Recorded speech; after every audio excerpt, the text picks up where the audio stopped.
Mga kababayan, magandang araw po ng linggo, August 9 na po, 2026. Meron ho tayong pinaka-latest na weather update sa lagay ho ng ating panahon. Pero bago ho natin simulan, i-share nyo yung update natin para mas marami hong makapanood.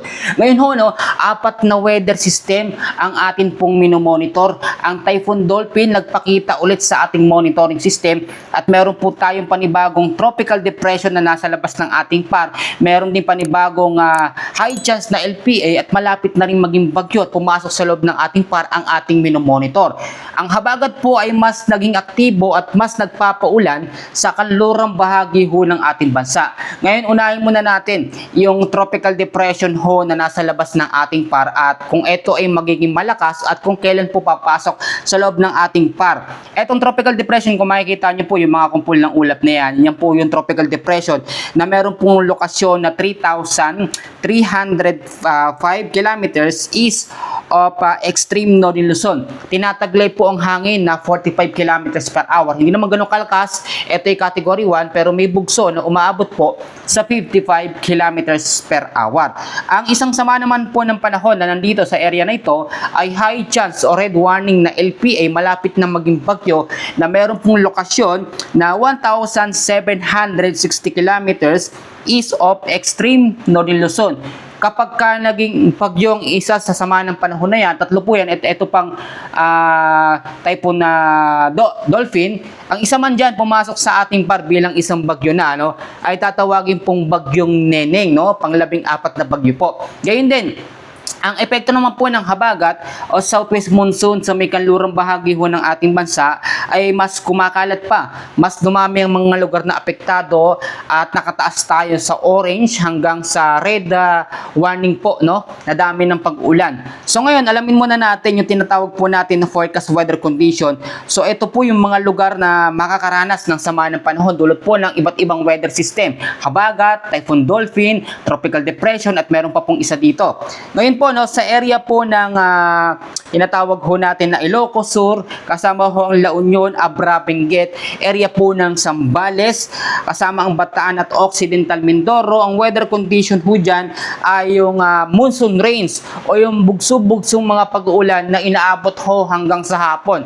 Halos wala hong tigil yan dahil po sa epekto ng habagat o southwest monsoon na ngayon ay nasa rapid intensification pa rin o nandoon pa rin sa tuloy-tuloy na paglakas nito. Sa Ilocos Norte naman po, Pangasinan, Kalinga, kasama pong Mountain Province, Ifugao, Nueva Ecija, Tarlac, kasama Pampanga, Bulacan, ang Metro Manila, kasama po ang Rizal, Cavite, Batangas, Oriental Mindoro at Antique.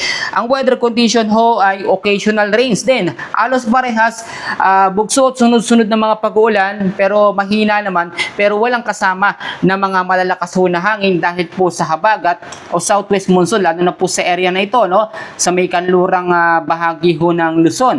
Ganun din sa kanlurang bahagi ho ng Visayas. Sa Batanes at Babuyan Island, ito ang nakakaapekto, ito pong Typhoon Dolphin. So ang nangyari sa Typhoon Dolphin, kaya ulit nakita ito sa ating monitoring system at mas lumapit sa ating pinakalinya sa red line natin o sa Philippine Area of Responsibility dahil sa paghahatak niya ho sa habagat o southwest monsoon. Simula kasi ng hinatak po ng Typhoon Dolphin, ito nga pong habagat o southwest monsoon. Imbis na mas lumayo pa yung Typhoon Dolphin, ay mas lalo pang bumaba yung kanyang track o kanyang direksyon. Kaya mag-ingat pa rin tayo, hindi natin inaalis ang posibilidad ang Typhoon Dolphin ay pumasok sa ating PAR. At sa area po ng Zamboanga Peninsula, the rest ho ng Luzon, kasama nalalabing bahagi ng Visayas, ang Misamis Occidental, Lanao del Norte at Lanao del Sur ay patuloy din maapektuhan ng habagat o southwest monsoon. Ang habagat po ay tatagal hanggang sa 3rd week po ng August. Medyo matagal-tagal ito kaya kinakailangan natin mag-asikaso, maging alerto at maging handa. Sa nalalabing bahagi ng Luzon, localized thunderstorms naman ang nakakaapekto pero maging handa din dahil lang habagat ay mas kumakalat at nakikita natin na mas maaabutan ng habagat din ang parte ng silangan po ng Mindanao. Ngayon alamin naman natin yung tinatawag ho natin na yellow hanggang orange warning po na dami ng pag-ulan na aasahan. Meron po tayong tinatawag ngayon na heavy rainfall warning dahil sa habagat 100 to 200 mm sa dami ng pag-ulan ang aasahan natin ngayong hapon ho ng linggo dito po sa Ilocos Sur, La Union kasama ang Abra, ang Benguet, Zambales, Bataan at Occidental Mindoro.